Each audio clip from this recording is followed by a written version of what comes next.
one idiot decided to vote against him. And whoever that idiot is, I don't want him voting on any more future ballots.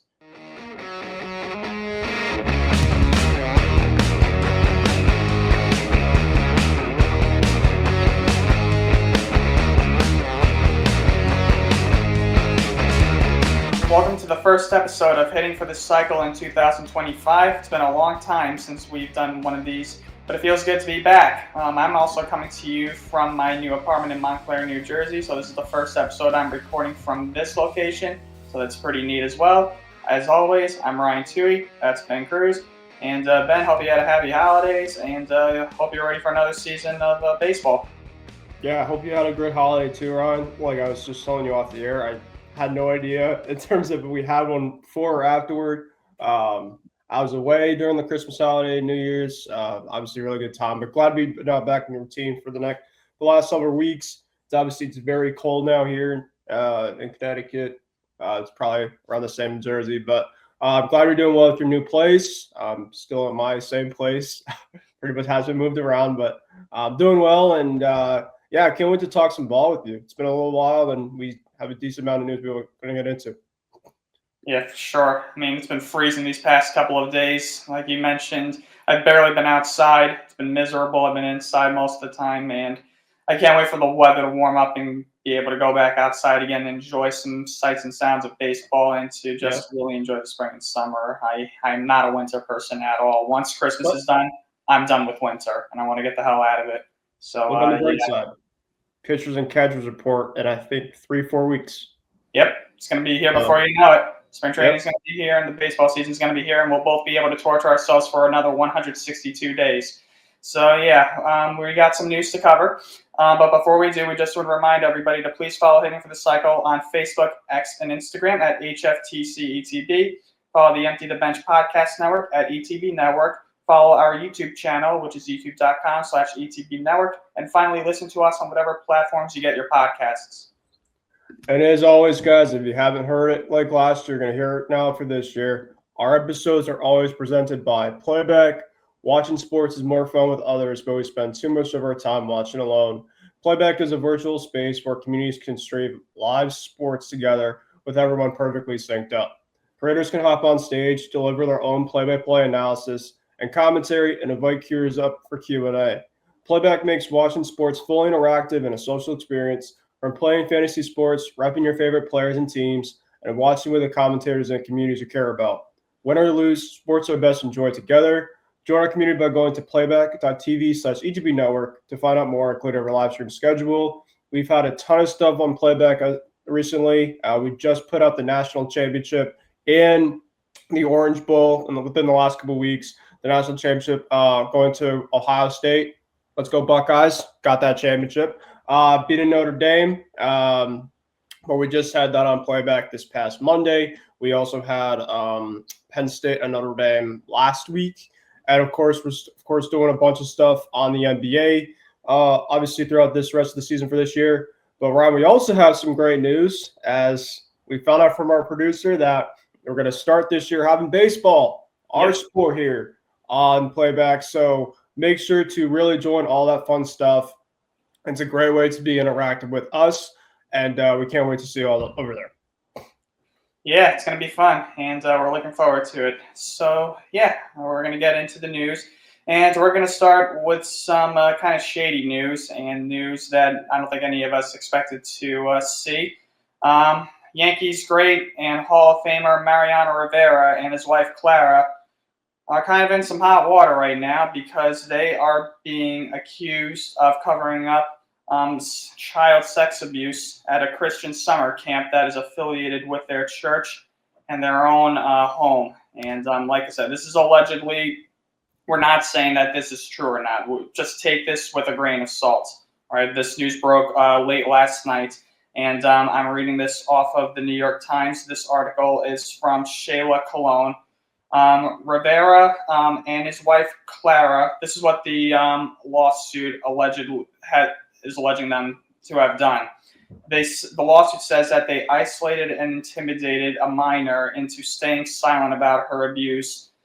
in order to avoid trouble for a New Rochelle, New York church, which is called Refuge and Hope, which the Riveras helped fund, and that's what the lawsuit claims. And so the lawsuit is against the church, and the lawsuit was against the church, and it was filed in Westchester by the woman, or now the woman. At the time, the girl was a minor, and her mother, and their identities are not revealed. And so this news, the lawsuit broke, I believe, on January 16th. Yes, it was. So this is from People Magazine. People Magazine mentioned that the lawsuit was filed in New York Supreme Court on January 16th. And like I said, this is all allegedly. We don't know if this is true or not. Mariano Rivera, you rarely ever hear anything bad about the guy. He's always been classy and down to earth. And, he does a lot of charity work. He was always, very involved with his church and with his community. So, I'm just going to leave it at this. I don't know if it's true or not. I obviously hope this is not true. But, I feel like, we always see this kind of news when it comes to famous people, celebrities, athletes, especially people who do work like this. I feel like sometimes, actually a lot of the time, a lot of these stories, especially in today's society, a lot of these kind of stories break. So all I'm going to say is I hope it's not true. That's really all I can say. So, Ben, I don't know if you want to, quickly chime in on this and give your thoughts. Yeah, no, it's like we just said, you're taking it with a grain of salt. Hopefully, it's not true. Mariano was. There is obviously, you take the rivalry aside, Mariano Rivera, Derek Jeter were some of the best, as a Sox fan, some of my favorite Yankees to really admire from the other side. And with something like this, if it happened to ever happen with this overall thing to be true, obviously his legacy is going to take a massive dip, because of course, in terms of what he did, obviously something like this is, obviously so uncalled for, unacceptable. And like you said, it's very, it happened. It's very shocking that something like this would happen with a guy like him, because, he's been very classy. My dad got to meet him a couple years ago with him and Big Papi at an event in the city. And my dad basically spoke everything highly about him. So it's crazy. But unfortunately, sometimes even the great people that we have in our world, stuff, unfortunately, on the wrong side potentially could be within reach. But like we just said, take this with a grain of salt. Hopefully this isn't true. And obviously we'll get more about this. Of course, we started with kind of a lawsuit talk last year on that. So of course, unfortunately, it has to happen. Then we have to talk about something else like this, of course. But like we just said, take this with a grain of salt. We just found out about this last night. Hopefully within the next even maybe week, we'll maybe have more about this news to see if it's really kind of more of a true reality or kind of something that was kind of more of a fake type of report, and kind of go from there. But hopefully things kind of get settled from there. Yeah, definitely. The whole thing, and you also want to take into consideration the people who are filing the lawsuit and what they went through. So there's two sides to this, obviously. So, but like you said, this news just broke out yesterday. So we're not going to jump into any conclusions, and we're just going to leave it at that for now because we don't want to assume anything. So unfortunately, Mariano Rivera and his wife Clara are involved in something pretty serious right now. So we'll see what happens in the coming weeks. So we're going to go from that, and we're going to go to the biggest news that is going around in baseball right now, or the biggest news that happened a couple of days ago. The 2025 the 2025 National Baseball Hall of Fame was announced, and we have 3 new inductees this season. They are Ichiro Suzuki, CC Sabathia, and Billy Wagner. So Major League Baseball voting, or National Baseball Hall of Fame voting, I should say. I got to remember, they're not affiliated with each other. Baseball Hall of Fame, this is his own identity, actually. So when it comes to voting, There are 394 ballots. In order for somebody to be elected, they need to achieve 75% of the vote, or 296 votes at least. And the vote totals: Ichiro Suzuki fell one vote shy of being the second unanimous Hall of Famer. Coincidentally, only behind he would have joined Mariano Rivera. But one idiot decided to vote against him. And whoever that idiot is, I don't want him voting on any more future ballots. I really don't, and I know many other people feel the exact same way. How anybody cannot vote for Ichiro Suzuki? That is the easy. Every year, I'm sure the writers feel a little bit of pressure to make sure at least one guy gets in. Every summer, because they want to, please fans, keep the tradition alive. Always have a ceremony each year. So here is the easiest option right in front of you, presented to you on a silver platter. Everybody knows Ichiro Suzuki is a Hall of Fame. I mean, the guy, his career was absolutely remarkable. The guy was a legend, one of the best hitters I personally ever saw in my life. Like, he could hit anything. He could hit a freaking tic-tac if he wanted to. And he did that in a commercial, actually. I don't know if you remember that old commercial from the 2000s. But Ichiro, I mean, the guy had 3,089 career hits in Major League Baseball, so that is 24th all time. With a career .311 batting average, he was a 10-time All-Star, the American League MVP, and Rookie of the Year in his first season in Major League Baseball in 2001. 10 Gold Gloves all throughout the 2000s, 2001 to 2010. 3-time Silver Slugger, a 2-time batting champion. Of course, he also has this single-season hit record of 262 career hits in 2004. So I don't know what more this writer who didn't vote for him wanted out of Ichiro. Maybe he wanted him to walk on water or something. I don't know. But Ichiro was phenomenal. And, like I said, absolutely well-deserving of being inducted into the Hall of Fame. Will obviously go in as a Mariner. He also spent some years as a Yankee and a Marlin. I remember when he came to the Yankees, I was shocked. I did not expect him to join the Yankees. And, even as a Yankee fan, I always loved Ichiro, even when he was a Mariner. But even as a Yankee fan, when I saw him in a Yankee uniform, I never really got used to it. He always seemed like a Mariner. And, I mean, don't get me wrong, I never complained about having Ichiro on my team. I always loved having him. But yeah, it just looked so weird seeing him in Yankee pinstripes. It really was. But yeah, Ichiro, like I mentioned, fell one vote short of unanimity. His vote total percentage was 99.7, which, like I said, puts him in a tie with Derek Jeter, who was also one vote shy of being unanimous. So apparently, this is coming from Nick Morrison, who was the founder of the ETB network. Reportedly, the person who didn't vote for Ichiro was somebody named Lavelle E. Neal of the Minneapolis Star-Tribune. My guess is he either has a vendetta against Ichiro or he never covered baseball in his life. So I have no idea what that guy was doing with his time. Or maybe he forgot to check off Ichiro's box on the ballot. I don't know. And just left it.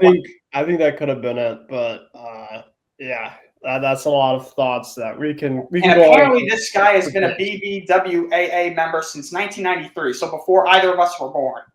So this guy watched Ichiro apparently through his entire career, saw him accomplish all these amazing things, and still didn't vote for him. Like, what are you doing, dude? Like, what are you doing? Like, I don't know how anybody. Same thing goes. I mean, same thing. So many guys should have been unanimous. It's not even close. Like, not just Ichiro. Jeter should have been unanimous. Griffey should have been unanimous. Tom Seaver, freaking Hank Aaron should have been go back all these years. There should have been so many more unanimous guys. Mariano Rivera should not be the only unanimous Hall of Famer. It's ridiculous. It's absolutely ridiculous. But yes, Ichiro's in. That's all that matters. Very deserving. CC Sabathia. Another guy who I kind of expected would be going in. I knew it wasn't going to be as obvious. Everybody knew it wasn't going to be as obvious as Ichiro.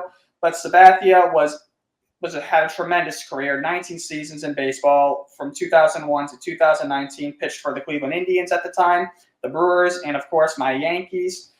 He was a six-time All-Star in 2003, 2004, 2007, and from 2010 to 2012. Obviously, was an integral part of the Yankees' 2009 World Championship and was an integral part of the Milwaukee Brewers' run to the postseason in 2008. His run as a Brewer in late 2008, that was probably the most dominant stretch of his career. Nobody could touch him. And he was only a Brewer for a couple of months, but he was so dominant that he finished in the top 5 in NL Cy Young voting that year. And without him, the Brewers surely would not have made it to the playoffs that season. And like I said, he started his career in Cleveland and was the 2007 AL Cy Young Award winner. And that year, the Indians returned to the playoffs and beat the Yankees in the division series that year and came up 1 game short against the Red Sox in the LCS. They blew a 3-1 series lead to them at the time. So, yeah, I mean, Sabathia, though, everybody, you see all the players, all of his teammates, everybody loved having CC as a teammate. He was probably one of the best guys you could have as a teammate.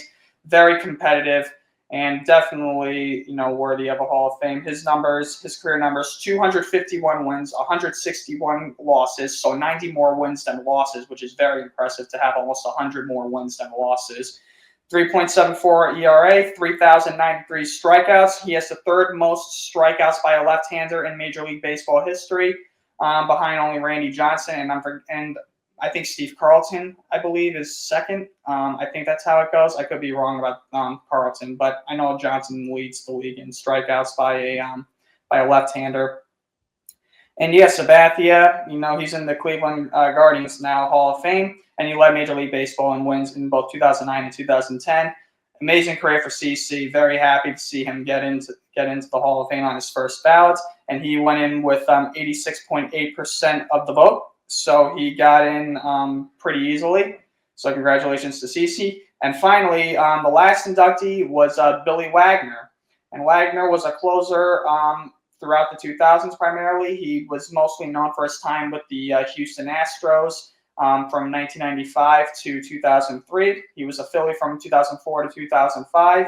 A Met from 2006 to 2009. He was also a Red Sox for a little bit in 2009. I completely forgot about that. Mm-hmm. And he finished his career with the Braves in 2010. Was a 7-time All-Star, the NL Rolaids relief man in 1999. And he's also a part of the Astros Hall of Fame. And this was Wagner's 10th and final year of eligibility on the ballot, and he got in with 82.5%. So congratulations to all 3 members. I know, Ben, that we watched all 3 of these guys growing up. So do you want to provide a little bit of thought about each of these guys? Yeah. Ichiro Suzuki, like you mentioned, whoever that one guy was, SMH. There's really nothing else you can really say besides it. He was probably, not only he was such a great hitter, but he was a smart hitter. He would hit to all fields. He was a leadoff hitter. And he was just always a tough, grinded out type of guy. Very Tony Gwynn-like in a way. Of course you have your power guys, and everybody loves the power back type of guy. But Ichiro really wasn't a power type of bat. He was more of he would get on base, steal, great glove, great personality as well too. He just really just brought everything, wherever he was. In terms of CC of course was a bulldog. That's really how I define CC. Every 5th day, you knew for a fact you were going to get out of him. And even credit to CC at the end, really, when he used to throw pretty decently when it came to his velocity. But with the Yankees, CC started kind of be more of a command pitcher, and he still was pretty effective that way.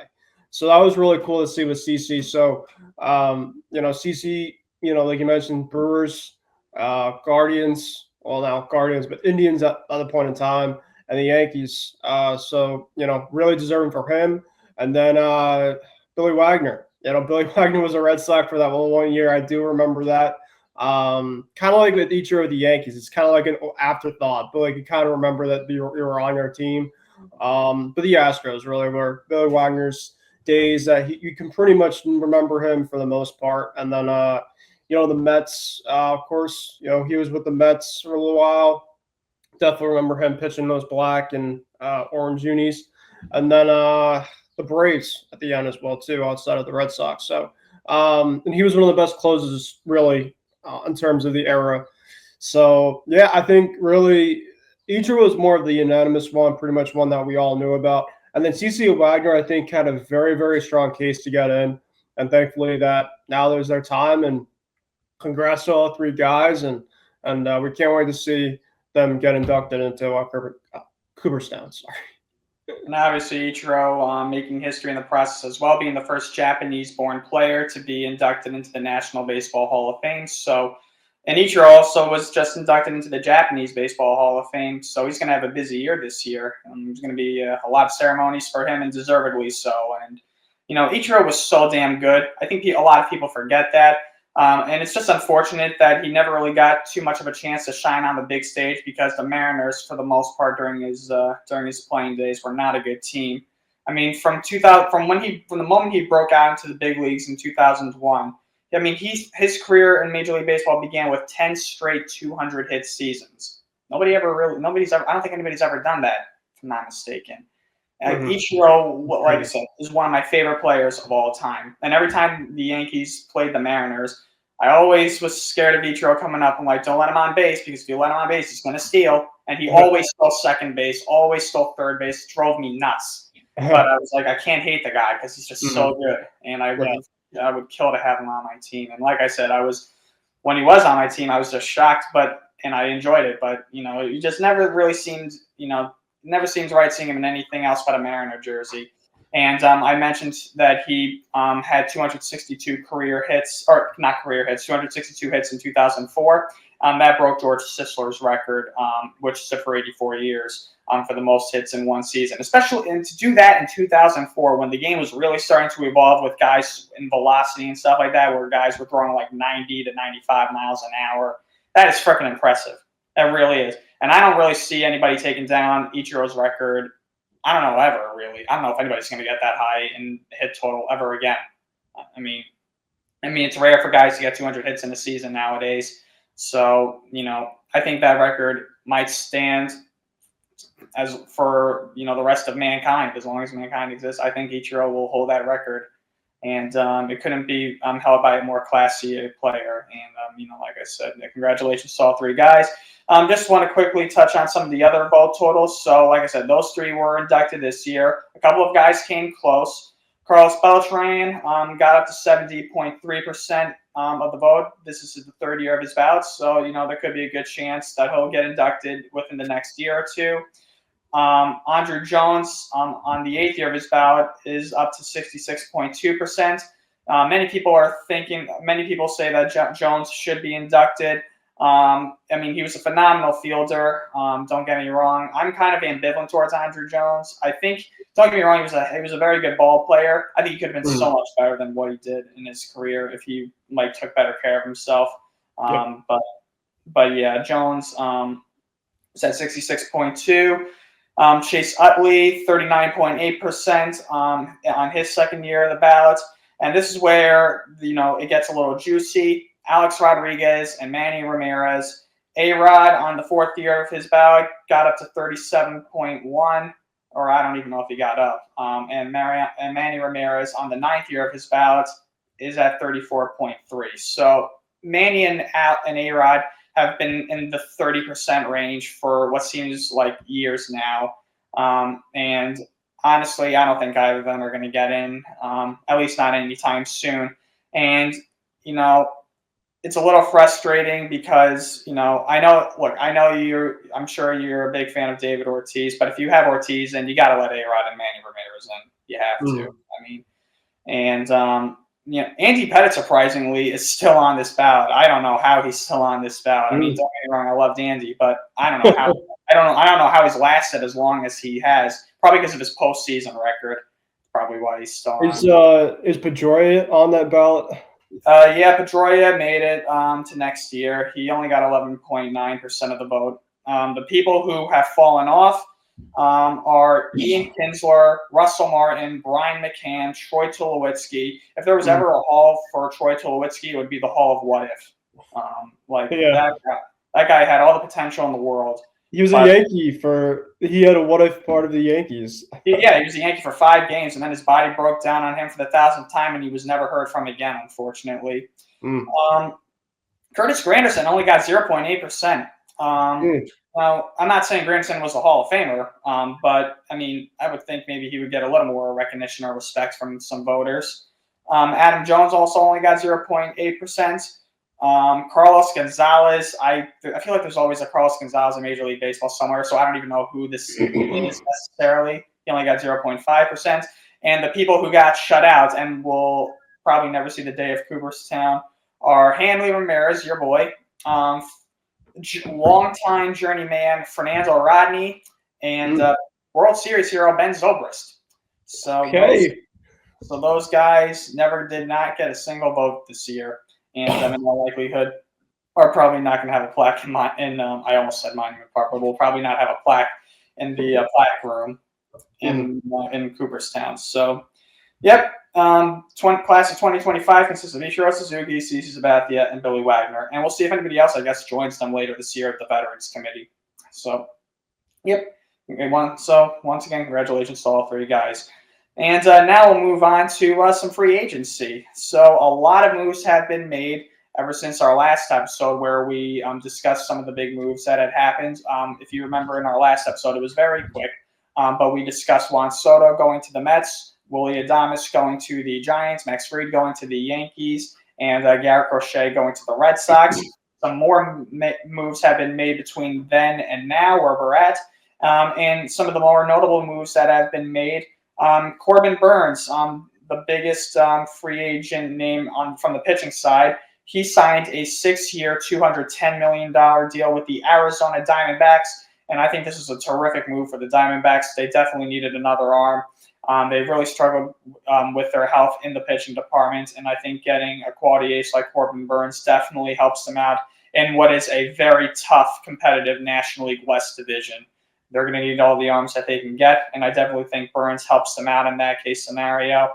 So Burns to the Diamondbacks, and now came some incredibly shocking news that nobody could have seen coming. Roki Sasaki, of all the teams you could possibly choose in Major League Baseball, unfathomable move, goes to the Los Angeles Dodgers. Who could have seen that coming? Who? In other news, water is wet. Sasaki and the Dodgers have agreed to a contract on January 17th, and he will be joining his buddies Shohei Ohtani and Yoshinobu Yamamoto, the defending World Series champions. Teoscar Hernandez is also returning to the Dodgers. He and the Dodgers agreed to a contract on December 27th. And Tanner Scott is also coming to the Dodgers. He and the Dodgers agreed to a deal on January 19th. So that was only a couple of days ago after the day that we're recording this. Future Hall of Famer Justin Verlander signed a deal with the San Francisco Giants on January 7th. That is a 1-year, $15 million deal. So Verlander keeps his career going. And also, most recently, Anthony Santander signed with the Blue Jays for a 5-year, $92.5 million deal. So the Blue Jays finally made an off-season move after swinging and missing for God knows how many years.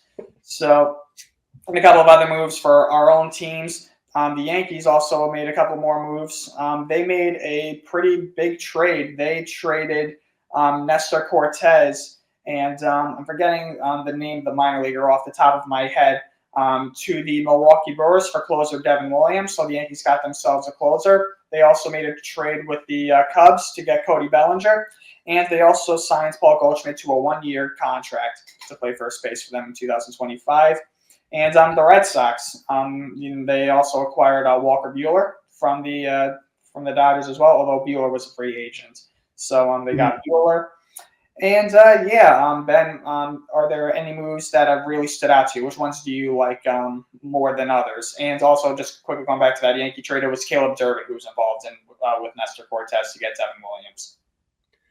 Yeah, so obviously there's a lot there, but starting at the Corbin Burns one, really quick, love it. There was reports afterward because, of course, everybody was shocked in terms of like the Diamondbacks weren't on his radar. His wife and he's kind of his area close to home, the spring training in Arizona. I think it's a great fit. Zach Gallen's going to be also a free agent next year. So something happens to Zach Gallen, he leaves. They'll still have their ace at the top of Corbin Burns. But at least for this year, you'll have two aces at the top and a very now very tough division with the Dodgers obviously adding basically everybody and their mom to these days. Yeah, great move for the Diamondbacks getting Corbin Burns. Tanner Scott, we did not mention him, but he is. Well, I think maybe he actually did, but he's going to the Dodgers. Really good move for the Dodgers. They really needed help on their back end. And Kirby Yates, you didn't mention him. He's going to the Dodgers reportedly as well too. So not only that Tanner Scott goes to the Dodgers, but they got a 7-2 record guy with a great whip last year with Texas. They're closer with the Rangers. He is also going to the Dodgers because, of course, the rich get richer. And then let's see what else. Roki Sasaki, like you mentioned, no shocker there, going to the Dodgers. He already wore a Dodgers uniform yesterday. I felt like I was watching Ohtani's presser from last year all over again yesterday. Justin Verlander going to the Giants. I thought that was a very kind of sneaky move. I don't think he's going to have to really be their main guy whatsoever, but I do think that there's still a little bit left in the tank for him. Probably their number 3 or number 4, and hopefully he stays healthy because I really do like Verlander a lot.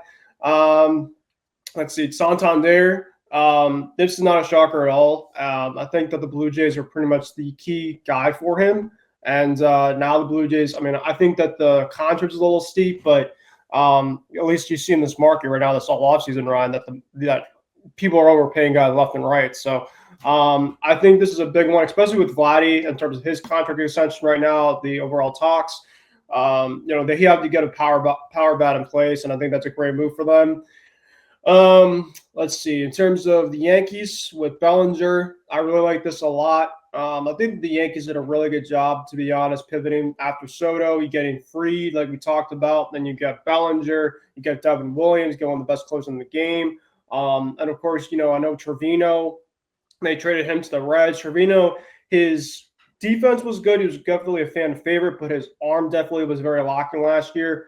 And then trying to think of who else you maybe have got. You moved on from John Birdie, but that was kind of more of a depth piece yesterday to the Cubs. And then for my Red Sox, the Red Sox pretty much have gotten Walker Buehler and really nothing a whole lot besides that. They also got Patrick Sandoval. Sorry, I was going to say Pablo Sandoval. Patrick Sandoval, another Sandoval coming to the Red Sox. I think this could be a decent one in terms of his stuff. It's been shown in the past, but he's not been able to stay healthy. And then Walker Buehler, love it. This is one of my favorite moves.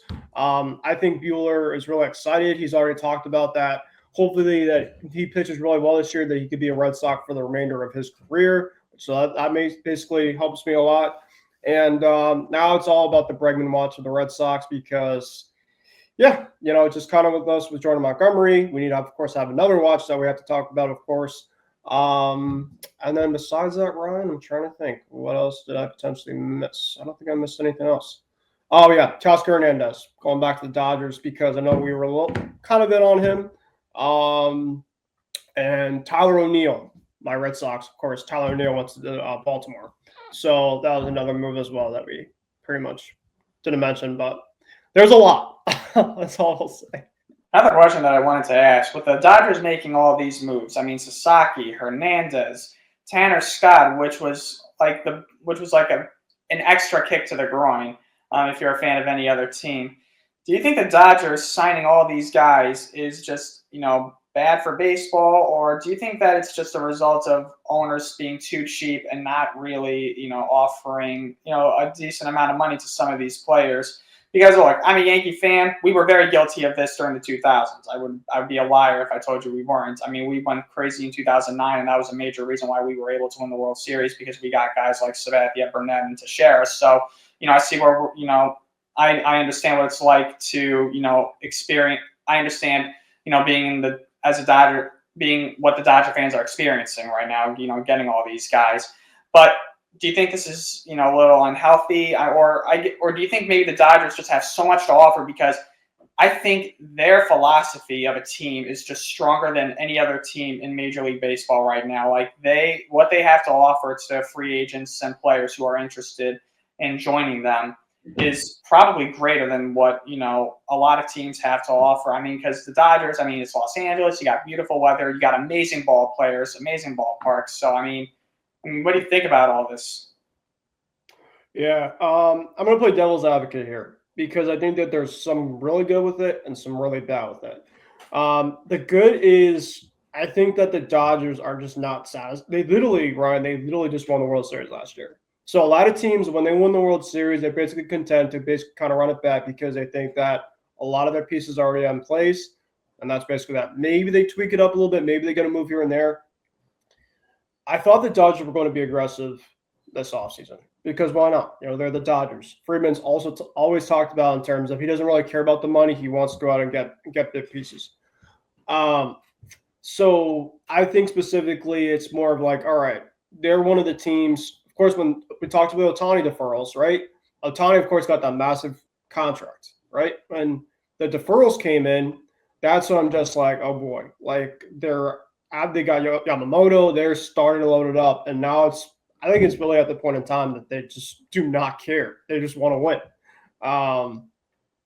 What I will say in terms of the negatives about it, right, is that a lot of the small market type of organization teams who are trying to improve their roster, there's no chance they can. And I mean, this is obviously not a knock on obviously like the Yankees in the past, the Dodgers in the past, is that like you look in terms of this overall market and they can't spend a lot of guys as is. You look at a team like the Dodgers and they basically make a lot of this money for a lot of these small market type of teams like nothing. I think that's a really bad thing for the game because we talked about specifically with baseball, right? We talked about in terms of the time clock and a lot of these type of things. But the biggest part of the game that I think a lot of people want to see is just the balance and making sure that's very competitive. And I think that that's one thing that the Dodgers currently are doing right now. And it's obviously it's not a knock on them, but they're adding guys like Tanner Scott, adding guys like Kirby Yates. They really didn't need Kirby Yates, let's be real. But they saw that Michael Kopech's going to be off for about a month or two. And Andrew Freeman's just like, all right, a guy's still out there. We're going to go get him. We don't care in terms of what's going to cost. We're just going to go out and get him. For a team maybe like the Pirates or a team like the Marlins, right? A guy goes down or whatever, and unfortunately they're not being active, so it's a problem on them. So their owners are being cheap, but they're also not getting an advantage of like we can even get into a battle with these guys in terms of the bidding war. It's basically just like, all right, we're putting the check down. Teams like the Dodgers, the Mets, the Yankees, the Red Sox, if they actually care, like and they were in the past, the big market teams already have the advantage compared to the small market type of teams. But when you look at a team that really can just go out there and just spend money on anybody, the balance starts to kind of not even out. If you don't kind of understand what I'm getting to, I just think personally there's good things about it and there's not great things about it. I think the good things about it is they're not satisfied in terms of they saw the World Series. They're like, we're going to keep on going. We want to be the new evil empire. Let's be real. The Dodgers want to be the new evil empire. They want to be the hated. They're basically looking at this. I bet Freeman's basically doing a maniac laugh pretty much at the rest of the league and saying like, you guys fucked up. Especially, too, when they basically were technically cheated when they played against the Astros in the 2017 World Series. Basically, everything from there in terms of them being ridiculed, being chokers year after year. So they're pretty much like, all right, we're going out. We're getting our revenge. Started with Ohtani. They got Yamamoto. They got Snell. The list goes on. And I think this is more of a revenge tour that, they're trying to have on the remainder of the league. But I also think that it is also bad too, in which that these small market teams just have completely no chance in terms of having an even battlefield with some of these teams. I mean, look, I was seeing a tweet or a message off the air about the Colorado Rockies. I mean, the Colorado Rockies are a small market type of team, but it's like you got to play this team now like half your season. Like, are you kidding me? It's just unfair. It really, really is. So I can see it as a good way, but I also can see it as a very bad way. Yeah, I mean, a lot of fans I hear are clamoring for a salary cap to be implemented in the next CBA, but I don't know if Major League Baseball, the Players Association, will ever agree to that. I mean, I think no matter what, the Players Association is always going to be willing to pick luxury tax over a salary cap. But yeah, I mean, going to your point where the Dodgers are not satisfied. I mean, it took the Dodgers till 2024 to finally win a World Series in a full season. I mean, they were in the postseason so many times before that. And all they had to show for it before last year was the 2020 World Series, and that was obviously the COVID-shortened season championship. So, I mean, the Dodgers, I'm sure, want to make up for all the years that, they came up short. So they want this run to go on for as long as, they have all these guys in their prime. They got probably a good amount of time with Ohtani still, playing at the level he's at. Ohtani, I think, could probably keep up this level of production, for another maybe 5 or 6 years at least. And Ohtani's also going to be going back to the mound this season. And, Mookie, I don't think it's going to be slowing down anytime soon. I think he still has a couple more solid seasons in him.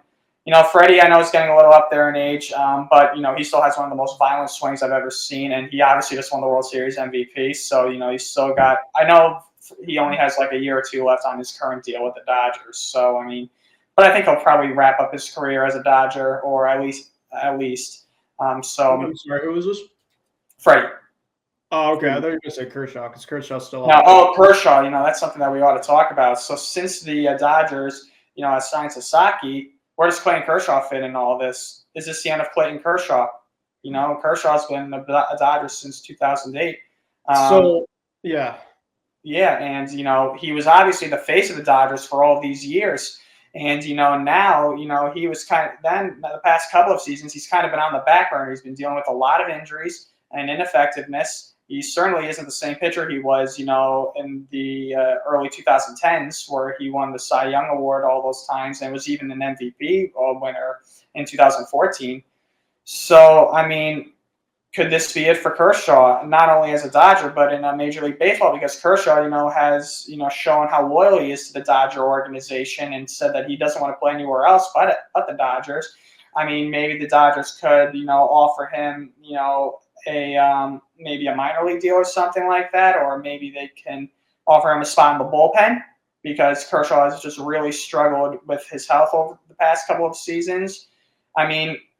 I just don't see any spot for him in that rotation now that you got Glasnow coming back. It's Glasnow, Snell, Ohtani, Yamamoto, Sasaki. So that's 5 spots right then and there. There's nowhere for Kershaw to go. I don't know. I really don't know what you do with Kershaw, or maybe Kershaw, just hangs up the cleats for good. Kershaw, and that would be a little shocking, because Kershaw's only 36 years old, I think. So, he's been in baseball forever. He's been in baseball since 2008, like I mentioned. But, for somebody like him with all the accolades he's had all throughout the years, I would think that he would be pitching till at least 40. So, I would say it would be early retirement almost if he were to hang it up, But, like I said, Kershaw, he just hasn't been the same pitcher in recent years. But, yeah, this is a big question mark. Ryan, I know you're not going to like what I'm about to say, but I did see some of the Sasaki stuff from the intro yesterday. Brandon Godes, their GM, said that they are planning to add one more starting pitcher. So it sounds like more likely than not, it's either going to be a reunion with Jack Flaherty, who's still out there, or Clayton Kershaw. And my probably personal belief is going to be Clayton Kershaw. Ryan, you went through that whole entire rotation, and Dustin May is essentially not in that starting 5. And Dustin May has absolutely, when he is healthy, Dustin May is absolutely disgusting. Emmett Sheehan, Bobby Miller, some of these prospects that they have. You can criticize the Dodgers all you want, but the Dodgers have, in terms of out of their starting 5, some names that I can mention that are number like 1s and 2s on these small market type of teams. It's insane. So I think that Kershaw is going to come back in some capacity. Maybe he's a spot starter, or some guy goes down, because you look at that rotation, right? Guys like Ohtani, Glasnow, they're great, but they have a ton of injury risk. So I know Kershaw, he's not the same type of guy, but he could be a great spot starter. Maybe he could be a guy in the bullpen. Maybe he can kind of serve as the Walker Buehler of last year. He can kind of pitch kind of like a long relief type of role, because maybe his stuff might be a little bit better compared to maybe him kind of go longer in these type of games. But yeah, I think it's really it should be either Dodgers or retire. Kind of like the last couple of years, really. I know that he was a free agent, I think, last year. He came back. Should be the same this year. Yeah, I think that it's either Dodgers or retirement for Kershaw. I don't see him wearing any other uniform. And, I really think that he is dedicated and loyal to the Dodger organization. He Dodgers were always good to him, and they always thought highly of him, and he rewarded them with some amazing years. It's just unfortunate that he never really rewarded them in the postseason too much, besides a couple of good starts here and there. But he wasn't on the postseason roster last year, so he didn't get to experience pitching in any of those games. So, it was nice to see him be able to celebrate with the team because he was in the dugout and he was present for the celebrations and all of that. But at the same time, it almost didn't. You almost felt bad for him because he's been the one guy who's been here, for this amazing run the Dodgers have been on since 2008, seemingly making the playoffs every single season, with the exception of a few here and there. And the fact that he wasn't able to pitch. It would have been sick to see him pitch against the Yankees in the World Series. That would have been something special. But yeah, like I mentioned, it is a question mark. But based on what you said, how the Dodgers, of course, are thinking about a 6-man rotation, which honestly it wouldn't be the worst idea because with Ohtani going back from Tommy John surgery, I think the Dodgers would probably go more towards the fan favorite to the career Dodger and give Kershaw another 1-year deal. And allow him to pitch as either the number 5 or the number 6 guy. And then once, the guys in the rotation are relatively healthy enough and able to keep going. Because the thing is, even though the Dodgers have amazing arms in that rotation, I don't see all of them staying healthy for the full season. I definitely think one of those guys, at least one or two of those guys, are going to go down at some point for a little bit with an injury. There's just too much injury history with the guys in that rotation to begin with. So whenever that time comes, I could see Kershaw maybe moving. I do see Kershaw being in the bullpen at the beginning of the season and then eventually getting some starts in the rotation during the spring and the summer. And then once October rolls around, he'll probably get moved back to the bullpen. That's what I see happening. So he kind of reminds me, Ryan, and I could be wrong with this comparison, but he kind of gives me like Nestor Cortez of last year kind of vibes, in which the stuff's still kind of there, but I don't know if the stuff's still kind of used at best as a starter for the long term, kind of more of it compared to a spot starter or a bullpen type of guy. I could be wrong with that comparison. I don't know how you feel. Well, Nestor, he did have injury problems as well. But Nestor was a guy who could either, start or come into the game in relief. Obviously, he doesn't want to. I don't think any Yankee fan wants to remember his relief appearance last year in the playoffs. But yeah, a lot of guys, when they start getting up there in age and start to lose a little zip on their pitches and you're dealing with injuries, I kind of look at an example like John Smoltz, who underwent Tommy John surgery in 2000, and then for the next couple of seasons was actually the Braves closer from 2002 to 2005. And he eventually returned to the rotation in 2006, I believe, for the Braves. But he was never the same pitcher that he was in the 90s. So, I think, limiting Kershaw's work, Kershaw is not going to win 20 games anymore. He's not going to have a 1-point-something ERA like he did in the 2010s. Those days are over, but Kershaw, I still think Kershaw has some stuff in the tank. And I just think that, you have to just limit his workload, not push him too much.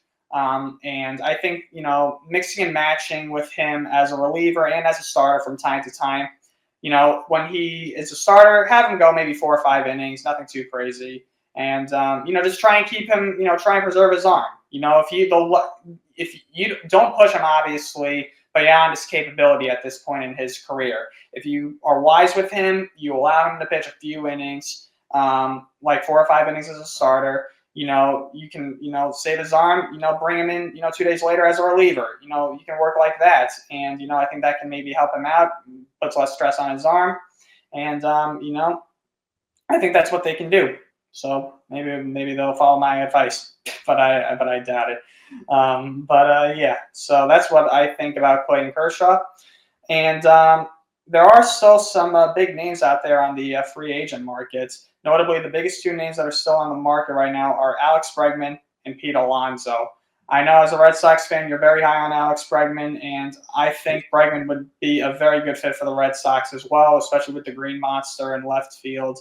I think Bregman could hit a couple more bombs over that wall. He could probably be a 30 home run guy, honestly, if he really tried, if he played as a Red Sox. But he's still available.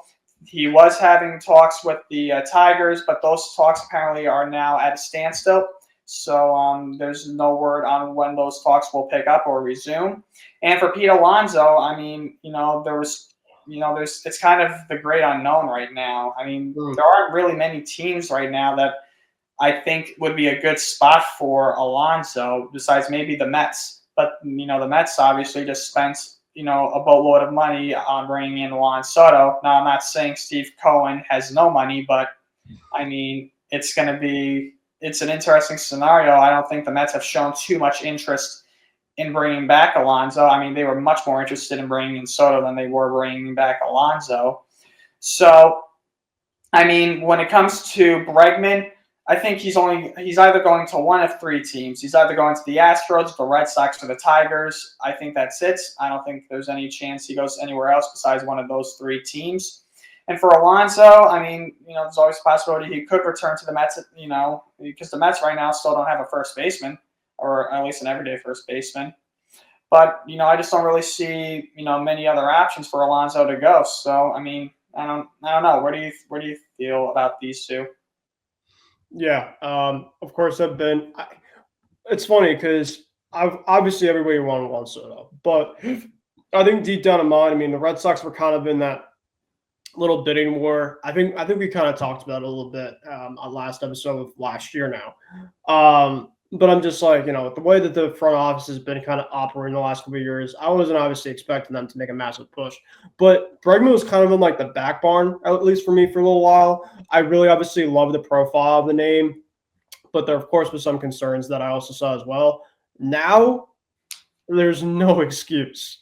The Red Sox have been clamoring for a righty power bat for a long period of time.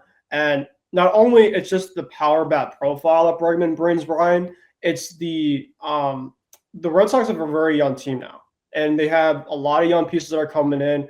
Bregman is a veteran. He's a very good guy, very good player in the postseason. He brings energy, and he also has a very good relationship with the manager and Alex Cora. So everything specifically, when I'm looking at this overall type of player, is it's perfect. The only biggest thing right now is the money. It's pretty much clear as day. It pretty much sounds like Bregman wants to be a Red Sox from basically everything I've been gathering. Like you just mentioned, the Tigers, that was kind of another competitor that I kind of looked at. That's actually a place that for the last couple of months that I thought that he was going to go with AJ Hinch. But yeah, I mean, I don't think Bregman, there was reports out there that the Cubs were potentially a team for him, but it was only going to be for a short-term type of deal. Bregman doesn't want a short-term type of deal from pretty much everything I've got. So I think he's going to Boston. I still do. I think this gives me a very JD Martinez like from 2018, right? It's going to take a little while, but hopefully whenever we come back to talk again, hopefully Bregman is a Red Sox because I really, really would love to see it. His OPS numbers, some of the best in terms of away numbers at Fenway. He'd be absolutely perfect to put the middle of the order between Rafi and Tristan Casas. So I would love it. So I think Bregman comes to us. Pete Alonso, I think it's going to come down to two teams and two teams only: the Mets and the Blue Jays. Those are really the two teams that I've pretty much been seeing. I know, of course, for a little while, it's like teams like the Mariners and some other kind of weird teams. But the Vladdy situation is very interesting. And I think that, there was somebody I don't know if you've seen Talking Baseball, guys like John Boy and everything. Trevor Plouffe was actually mentioning that they should just have a call to have Bregman Alonso be both in Toronto. I'm like, they just got Santander to a long-term type of deal. They should keep Vladdy. I don't know about that. But I think Pete Alonso, and this is actually really funny because the Mets are having like their big day on Saturday at Citi Field with like a lot of their players that they're having in their alumni, and they have like a board of scheduled guys that fans and stuff can meet. Pete Alonso isn't on it, and it's really weird. I'm like, Pete Alonso should be on that board. So I bet people are gonna be asking the front office about him probably on that day on Saturday. I think he goes back. I think personally, I think that the Blue Jays are gonna really make a massive push to keep Vladdy. So that basically the domino effect is that Pete Alonso is going to be back with the Mets because there's really no other situation. I know there was talks from SNY saying that the Mets and Alonso might pivot and go different ways. They did get Justin Winker back. I think that's a really good move back for them. But yeah, I think that Pete is going back. So I think Bregman's going to us and Pete's going back to the Mets. Yeah, apparently Vlad Jr. wants $500 million. So that would be a hefty price to ask from the Blue Jays. I don't know if the Blue Jays would be willing to pay that kind of money to even a player of the caliber of Vlad Jr. Yeah. I don't know if the Blue Jays would be willing to part ways with that kind of money. I don't think they've ever. I don't know if I don't know if they ever exceeded 100 mil for a contract. I mean, Santander was just 92 and a half, and that was for 5 years. So I mean, if that's the highest that they are, I mean, that would obviously be the record for the Blue Jays. I mean, $500 million. I mean, I know of Vlad. He's a homegrown town player, and he's been the face of the Blue Jays for the past couple of seasons now. But based on what he wants and the the caliber of the player, I mean, Vlad and the Blue Jays settled on a $28.5 million salary for this year, but I don't know. I don't see Vladdy re-signing with the Blue Jays after this season. I think he's going to try and get a big payday somewhere else, or at least test the free agent market. I mean, you could go to Boston. I hope I wouldn't. That's what John Heyman. I know John Heyman is the massive kiss of death because he just said yesterday that the most likely situation spot for Bregman is us. So, John Heyman, if you're listening, I love you. You're a great guy, but your stuff I got to take with a grain of salt. Pretty much more times than not, but maybe Vladdy will just follow in his father's footsteps and join the Angels just for being an Angel. But that would be something. That would be something, even though the Angels aren't projected to go anywhere in the near future. Really quick, Ben, I'm very, very sorry to cut you off. They signed Tim Anderson. Yes. Oh yeah, I saw that to a minor league deal. The downfall of this man has got to be studied. That punch by Jose Ramirez really sent him tumbling down. I mean, granted, Anderson, don't get me wrong, Anderson, was a solid player, but I never really thought highly of the guy. I always thought he was overrated. I just never really thought that he was as good as people were making him out to be. And I think it proved me right. He's now accepting minor league deals from the Los Angeles Angels right now in 2025. So you can't tell me that he wasn't overrated. Looking back a couple of years ago, but yeah, at least he's got a job right now. That's all that matters. But yeah, his ceiling was not as high as many people thought it would be. But that's a story for another day. But yeah, with Bregman and Alonso, I do think Bregman going to Boston is probably going to. I think Bregman's going to go to the Red Sox. I just got a feeling inside. I think the Red Sox They need to make one more move. I mean, the Red Sox have improved their pitching, which was a detriment to them the past couple of seasons. So they've done that, but they're still a very young team. I think the Red Sox are going to be a good team this season. I think they're going to take a big step forward compared to last year where they just won 500. I think they're going to win a couple more games this year. Really, I kind of like I don't like them, but I think that I think right now the Red Sox might be a little bit more of a threat than the Orioles in the American League East. Because the Orioles have done nothing this offseason. They lost Burns. They lost Santander. They brought in guys like Tyler O'Neill, Gary Sanchez, a 40-year-old Charlie Morton. They brought the Japanese guy in. The Japanese guy, when Baltimore got that their new ownership group, I thought they would be more aggressive in off seasons, and they've just stayed silent for the most part. I'm like, what are you guys doing? And the Orioles took a big step back this season in terms of their winning. They only went 91-71, and I know they made the postseason, but they did nothing again in the postseason. They needed to do something. They needed to improve their team in some way, and they really didn't. And losing Santander, their big power bat. The Orioles rely a lot on the home run, but you've lost a big void in your lineup. And your rotation is very, very thin. Losing Burns is brutal. The Orioles really, I don't know. I think they took. I hope they're not trending in the same direction the White Sox did, where the White Sox were horrible for all those years, and now they were competitive for 1 year, and now they're worse than they've ever been. So, Mm. the Orioles got to step up. They really got to step up and start spending in the offseason. So if I'm an Orioles fan, I'm disappointed. And The Athletics have done more. the A's have done more. Yes. The Athletics, I'm so happy for them. Like I knew, of course, with them moving, of course, that maybe there might be some more incentive, but they brought in Sevy, and they also, we did not talk about, right? I feel like throughout this whole entire episode, we've been talking about guys that, in some free agent news, Brent Rooker got an extension from them. Yep. Very happy for them because Rooker was probably the best guy, at least for them. And the A's fans deserve it.